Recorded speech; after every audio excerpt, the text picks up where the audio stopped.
پاکستان میں جہاں آبادی اور ٹریفک کی شرح تیزی سے بڑھ رہی ہے، وہاں پبلک ٹرانسپورٹ کے مناسب نظام کی کمی کی وجہ سے ایک بڑی تعداد ذاتی سواری پر انحصار کرتی ہے۔ سڑکوں پر ٹریفک کا دباؤ اس قدر بڑھ چکا ہے کہ ہر سڑک اپنی اصل صلاحیت سے کئی گنا زیادہ بھر چکی ہے۔ موٹر سائیکل، گاڑیاں اور رکشے چلانے والے زیادہ تر افراد نوجوان ہیں، لیکن اس کے باوجود شہریوں میں ڈرائیونگ لائسنس حاصل کرنے کا رجحان کم ہی ہے۔ اکثر افراد چالان ہونے پر جرمانہ تو ادا کر دیتے ہیں، مگر قانونی طریقے سے لائسنس بنوانے سے اجتناب کرتے ہیں۔ حالیہ دنوں میں کراچی میں لائسنس کے بغیر گاڑی چلانے والوں کے خلاف ٹریفک پولیس نے کریک ڈاؤن کیا، جس کے نتیجے میں شہریوں نے بڑی تعداد میں لائسنس برانچز کا رخ کیا اور قانونی تقاضوں کو پورا کرنا شروع کر دیا۔ رواں سال کے ابتدائی 2 ماہ میں ہزاروں شہریوں نے ڈرائیونگ لائسنس حاصل کیے، جو یہ ثابت کرتا ہے کہ قانون کی پاسداری اور ذمہ دارانہ ڈرائیونگ کے لیے لوگوں میں آگاہی بڑھ رہی ہے۔ ڈی ایس پی ادریس کا کہنا ہے کہ ٹریفک قوانین پر عمل درآمد کی خصوصی مہم کے بعد لوگوں کی بڑی تعداد نے لائسنس دفاتر کا رخ کر لیا ہے۔ انہوں نے عوام کو مشورہ دیتے ہوئے کہا کہ بھاری جرمانے سے بہتر ہے کہ لائسنس بنوا کر قانون کی پاسداری کرے اور اپنے پیسے بھی بچائیں۔ لائسنس بہت ضروری ہے۔ لائسنس جب دیا جاتا ہے جب اس کو پوری اویئرنیس ہوتی ہے۔ تو جب سے آئی جی صاحب نے مشن بنایا کہ جی لائسنس ایشو لوگوں کو زیادہ زیادہ دیے جائے، تو ہمارے پاس رش بھی آیا ہے اور لوگوں نے اس میں کافی لائسنس ہم ایشو بھی کر رہے ہیں۔ تو میں بھی ابھی لوگوں سے یہ ریکویسٹ کروں گا کہ نا وہ زیادہ سے زیادہ لائسنس بنائیں، اور جو چالان کی مد میں پیسہ دے رہے ہیں اس سے بہتر ہے کہ وہ اپنا لائسنس بنائیں اور اس سے بچیں۔ بہت آسانی سے لائسنس بن رہا ہے، کوئی ایسی پرابلم نہیں آتی ہے۔ اور اس کے لیے اب تو نا ہمارے ڈی آئی صاحب نے آن لائن لرننگ کا بھی کر دیا ہے، اور رینیول بھی جو ہے اس میں بھی رش ہوتا تھا وہ بھی آن لائن کر دیا ہے۔ تو ایسا کوئی پرابلم نہیں آ رہی اور لوگ ایزیلی لائسنس بنا کے جا رہے ہیں۔ لائسنس کی فیس ہے نا، دیکھیں اس میں نا 3 سال کا بھی ہوتا ہے، 5 سال کا بھی ہوتا ہے، تو اس میں نا مختلف اسی حساب سے نا ہم نے لائسنس تو بہت میکسیمم 2400-2500 روپے نا مطلب اس میں لگتے ہیں۔ تو جب نا اتنا ہے تو جرمانے بھی آپ کو پتہ ہے کہ کتنے ہو رہے ہیں، تو اس سے بہتر ہے کہ آپ اپنی ڈرائیونگ اچھی کریں اور ہمارے پاس آئیں، ہم آپ کا لائسنس بنائیں گے۔ دوسری جانب ڈرائیونگ لائسنس بنوانے والے شہریوں نے اپیل کی ہے کہ دوسرے لوگ بھی آئیں اور اپنے لائسنس بنوا کر قانون کی پاسداری کریں۔ یہاں پہ ڈرائیونگ لائسنس کی فیسلٹی بہت اچھی ہے، لوگ بہت کوآپریٹیو ہیں، یہاں پہ کسی کو پریشان ہونے کی ضرورت نہیں ہے۔ جس کو بنوانا ہے ڈرائیونگ لائسنس یہاں پر تشریف لائیں، آسانی سے آپ کا ڈرائیونگ لائسنس بن جائے گا۔ لگا کہ یہاں پہ بہت اچھی طریقے سے ہماری سیکورٹی کام کر رہی ہے، تو ہر چیز کا اچھا نظام آپ لوگوں کے سامنے ہے، تو اچھا لگا ہے۔ سارے تبدیلی چیک کریں، ہاں یہاں آئیں، اپنا لائسنس بنوائیں، پھر آپ چلان سے بچیں، ہر چیز سے بچیں، پھر آپ کو بلیم نہیں کر سکتے سیکورٹی کو، کیونکہ آپ اپنی طرف سے کلیئر ہوں گے۔ اس صورتحال سے یہ ظاہر ہوتا ہے کہ قانونی طور پر ڈرائیونگ لائسنس بنوانا شہریوں کی ذمہ داری ہے، جو نہ صرف قانونی تقاضوں کو پورا کرتا ہے بلکہ سڑکوں پر نظم و ضبط بھی قائم کرتا ہے۔ کیمرہ ٹیم کے ہمراہ سرفراز منصوری، اتھینٹک نیوز، کراچی۔ وزیراعظم شہباز شریف 2 روزہ دورے پر یو اے ای روانہ ہو گئے۔ وزیراعظم شہباز شریف دبئی میں ورلڈ گورنمنٹس سمٹ میں شرکت کریں گے۔ وزارت خارجہ کے ترجمان نے بتایا ہے کہ ورلڈ گورنمنٹ سمٹ میں عالمی رہنما، پالیسی ساز اور ماہرین شرکت کریں گے۔ وزیراعظم شہباز شریف سمٹ میں کلیدی خطاب کریں گے اور پاکستان کی معیشت، ڈیجیٹل ترقی اور حکومتی اصلاحات پر روشنی ڈالیں گے۔ اس کے علاوہ وزیراعظم متحدہ عرب امارات کے قیادت سے 2 طرفہ ملاقاتیں بھی کریں گے۔ وزیراعظم عالمی رہنماؤں، ملٹی نیشنل کمپنیوں کے سی ای اوز سے بھی ملیں گے۔ ترجمان دفتر خارجہ نے بتایا ہے کہ وزیراعظم دورہ پاکستان اور متحدہ عرب امارات کے درمیان شراکت داری کو مزید مستحکم کرے گا۔ پاکستان اور یو اے ای کے درمیان معیشت، تجارت، مختلف شعبوں میں قریبی تعاون ہے۔ دفتر خارجہ کا کہنا ہے کہ وزیراعظم شہباز شریف کا یہ متحدہ عرب امارات کا دوسرا دورہ ہوگا۔ وزیراعظم کا دورہ دونوں ممالک کے درمیان اقتصادی تعاون کے فروغ کے عزم کا اظہار ہے۔ پاکستان اور یو اے ای کے تعلقات باہمی اعتماد، بھائی چارے اور تعاون پر مبنی ہیں۔ یہاں آپ کو بتائیں کہ نائب وزیر اعظم اور وزیر خارجہ اسحاق ڈار کا ملیشیا کی وزیر خارجہ سے ٹیلی فونک رابطہ ہوا۔ مشرق وسطی خصوصاً غزہ میں انسانی بحران پر تبادلہ خیال کیا گیا۔ نائب وزیر اعظم اور وزیر خارجہ نے فلسطینی عوام اور مسئلہ فلسطین کے منصفانہ حل کے لیے پاکستان کی مستقل حمایت کا اظہار بھی کیا۔ ملیشیا کے وزیر خزانہ کو او آئی سی کے وزیر خارجہ کی کونسل کا غیر معمولی اجلاس بلانے کے لیے پاکستان کی حمایت سے آگاہ بھی کر دیا گیا۔ ضلع کرک میں سی ٹی ڈی پولیس اور دہشت گردوں کے درمیان فائرنگ کا تبادلہ، 5 دہشت گرد ہلاک ہو گئے۔ پولیس کے مطابق ڈی آئی خان کے علاقے کرک میر کلام بانڈا کے قریب CTD پولیس اور دہشت گردوں کے درمیان شدید فائرنگ کا تبادلہ ہوا۔ مقابلے کے بعد لاشوں کو DHQ ہسپتال منتقل کیا گیا۔ پولیس اور CTD نے مشترکہ طور پر انٹیلیجنس بیسڈ کارروائی کی تھی۔ دہشت گردوں کی ہلاکت کے بعد سیکورٹی فورسز نے علاقے کو گھیرے میں لے کر سرچ آپریشن بھی شروع کر دیا ہے۔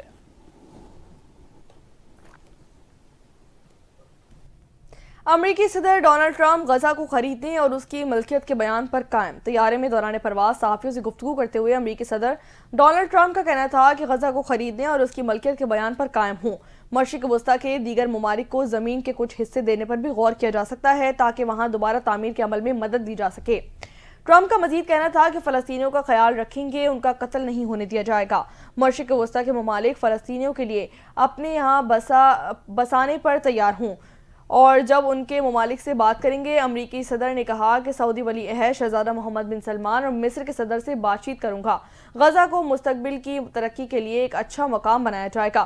روسی صدر پیوٹن سے مناسب وقت پر ملاقات کی جائے گی۔ اس کے علاوہ ان کا مزید کہنا تھا کہ امریکہ درآمد ہونے والے اسٹیل اور ایلومینیم پر 25% ٹیرف لگانے کا اعلان کیا جائے گا۔ ترکیہ کے صدر رجب طیب اردوان کا کہنا ہے کہ غزہ پر قبضے کے امریکی صدر کے بیان پر بحث کرنے کا کوئی فائدہ نہیں۔ یہ منصوبہ مکمل طور پر فضول ہے۔ ترک صدر نے کہا کہ کسی کے پاس بھی غزہ کے لوگوں کو ان کی زمین سے نکالنے کا اختیار نہیں۔ غزہ کے لوگ غزہ میں رہیں گے اور غزہ کی حفاظت کریں گے۔ امریکی صدر ڈونلڈ ٹرمپ کے غزہ پر قبضے کے بیان کو امریکی شہریوں کی اکثریت نے مسترد کر دیا ہے۔ امریکی میڈیا پول کے مطابق 47% امریکیوں نے ٹرمپ کے غزہ پر قبضے کے منصوبے کو برا قرار دے دیا ہے۔ پول میں 13% نے ٹرمپ کے بیان کی حمایت کی اور 40% امریکیوں نے اس حوالے سے واضح رائے نہیں دی ہے۔ پول کے مطابق صدر ٹرمپ کے حماس اسرائیل تنازع کے نمٹنے کے طریقہ کار کی 54% امریکیوں نے حمایت کی اور 44% نے مخالفت کی ہے۔ سہ افریقی سیریز کے دوسرے میچ میں نیوزی لینڈ نے کین ولیمز کی شاندار سنچری کی بدولت جنوبی افریقہ کو 6 وکٹوں سے شکست دے کر مسلسل دوسری فتح اپنے نام کر لی ہے۔ لاہور کے قذافی اسٹیڈیم میں کھیلے گئے میچ میں جنوبی افریقہ نے ڈیبیو کرنے والے میتھیو بریس کے شاندار 150 رنز کی بدولت مقررہ 50 اوورز میں 6 وکٹوں کے نقصان پر 304 رنز بنائے۔ کیوی ٹیم نے کین ولیمز کی شاندار سنچری کی بدولت 1 اوور پہلے ہی مطلوبہ ہدف 4 وکٹوں کے نقصان پر حاصل کر لیا۔ قذافی کے بعد نیشنل اسٹیڈیم کراچی بھی چیمپئنز ٹرافی کی میزبانی کے لیے پوری طرح تیار ہے۔ Chairman Pakistan cricket board Mohsin Naqvi کی ذاتی مانیٹرنگ اور ورکرز کی دن رات محنت کی بدولت منصوبہ 120 دن میں مکمل کر لیا گیا۔ تفصیلات دیکھیے اس رپورٹ میں۔ ایک اور یادگار شام کے لیے ہو جائیں تیار۔ نیشنل اسٹیڈیم کراچی کا افتتاح کل شام ہوگا، جہاں رنگا رنگ افتتاحی تقریب ہوگی۔ معروف گلوکار علی ظفر، شفقت امانت علی اور ساحر علی بگا اپنی آواز کا جادو جگائیں گے۔ آتش بازی اور لائٹ شو کا شاندار مظاہرہ ہوگا، جبکہ عوام کا داخلہ مفت ہوگا۔ چیئرمین PCB محسن نقوی کا کہنا ہے 28 ستمبر کو نیشنل اسٹیڈیم کے تعمیراتی کام کا آغاز ہوا اور الحمدللہ 31 جنوری کو تعمیراتی کام مکمل کر لیا گیا۔ پویلین عمارت کو مکمل گرا کر تعمیر کیا گیا، جبکہ ہر انکلوژرز میں نئی کرسیاں لگائی گئی ہیں۔ محسن نقوی نے کہا کہ نئی LED لائٹس، جدید اسکور سکرینز اور گرل نصب کی گئی ہے، جبکہ شائقین کرکٹ کے بہتر ویو کے لیے جنگلے ختم کر دیے گئے ہیں۔ تمام ہاسپٹیلٹی باکسز کی تزئین و آرائش، نئی رنگ روڈ اور پیڈیسٹرین برج کی تعمیر کی گئی۔ چیئرمین PCB محسن نقوی نے کہا کہ نیشنل اسٹیڈیم کراچی کی تعمیر میں حصہ لینے والے مزدوروں کی محنت کو سراہتا ہوں۔ FWO، نیسپاک، کانٹریکٹر اور PCB کی پوری ٹیم نے انت تک محنت سے کام کیا۔ محسن نقوی نے کہا کہ شائقین کرکٹ اور کھلاڑیوں کے لیے عالمی معیار کی سہولتوں کا اضافہ کیا گیا ہے۔ چیمپئنز ٹرافی کی ٹیمز کے کھلاڑیوں کو بہترین سہولتیں فراہم کریں گے۔ ادھر ICC چیمپئنز ٹرافی کا میلہ سجنے میں 8 روز شائقین کو ٹورنامنٹ کا شدت سے انتظار ہے۔ کرکٹ کی دنیا کی 8 بہترین ٹیمیں مد مقابل ہوں گی۔ افتتاحی میچ کراچی کے نیشنل اسٹیڈیم میں ہوگا، جہاں پاکستان اور نیوزی لینڈ کی ٹیمیں مد مقابل ہوں گی۔ ایونٹ کا ہائی وولٹیج ٹاکرا پاکستان اور بھارت کے درمیان 23 فروری کو دبئی میں ہوگا۔ چیمپئنز ٹرافی کے سنسنی خیز مقابلے کراچی، لاہور، راولپنڈی اور دبئی میں ہوں گے۔ کرکٹ میں کبھی کبھی ایسا لمحہ آ جاتا ہے جو مسکراہٹوں کا باعث بن جاتا ہے، یا یوں کہہ لیں کہ حریف کی سبکی مسکرانے پر مجبور کر دیتی ہے۔ حال ہی میں ایسا ہی کچھ بھارتی شہر کٹک کے اسٹیڈیم میں واقعہ پیش آیا۔ ایسا کیا ہوا، دیکھیے اس رپورٹ میں۔ دوسروں کا مذاق بنانے والے خود دنیا میں مذاق بن گئے. وہی بھارت جو پاکستان کے نو تعمیر شدہ قذافی اسٹیڈیم کا مذاق اڑانے میں پیش تھا، اب اپنی ناقص انتظامی صلاحیتوں کے سبب پوری دنیا میں مذاق کا نشانہ بن گیا. رتی شہر کٹک کے باراباتی اسٹیڈیم میں فیلڈ لائٹس کی خرابی کے باعث بھارت اور انگلینڈ کے درمیان دوسرا ون ڈے میچ 35 منٹ تک رک گیا. نتیجتاً کھلاڑیوں کو کھیل روک کر میدان چھوڑنا پڑا اور شائقین مایوسی کا شکار ہو گئے. یہ واقعہ شام 6:15 بجے پیش آیا جب اچانک کچھ فیلڈ لائٹس بند ہونے لگی. پہلے تو یہ ایک لمحاتی خرابی لگی، لیکن جیسے ہی انگلینڈ کے فاسٹ بولر ثاقب محمود نے بھارتی کپتان روہت شرما کو گیند کروانے کی تیاری کی، روشنی مکمل طور پر چلی گئی اور پورا اسٹیڈیم اندھیرے میں ڈوب گیا. اندھیرا چھانے کے بعد میدان میں موجود شائقین شدید بے چینی کا شکار ہو گئے. کچھ نے اپنی موبائل فلیش لائٹس آن کر کے اسٹیڈیم کو روشن کرنے کی کوشش کی، لیکن اس سے صورتحال میں کوئی خاص فرق نہ پڑا. اسی دوران اسٹیڈیم میں بد نظمی بھی دیکھنے کو ملی اور جب تماشائی قابو سے باہر ہونے لگے تو پولیس نے صورتحال سنبھالنے کے لیے لاٹھی چارج کر دیا. میچ کے تعطل پر اسٹیڈیم انتظامیہ کی جانب سے ایک وضاحتی بیان جاری کیا گیا جس میں بتایا گیا کہ فیلڈ لائٹس کے جنریٹر میں خرابی پیدا ہو گئی تھی.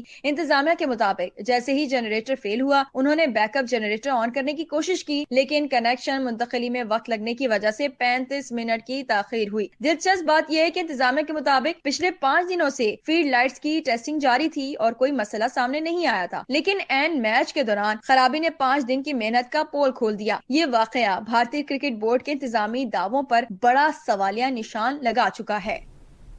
اور اسی کے ساتھ نیوز بلیٹن سے فی الوقت 7 بجے دوبارہ حاضر ہوں گے ہیڈ لائنز کے ساتھ. دیکھتے رہیے NTN.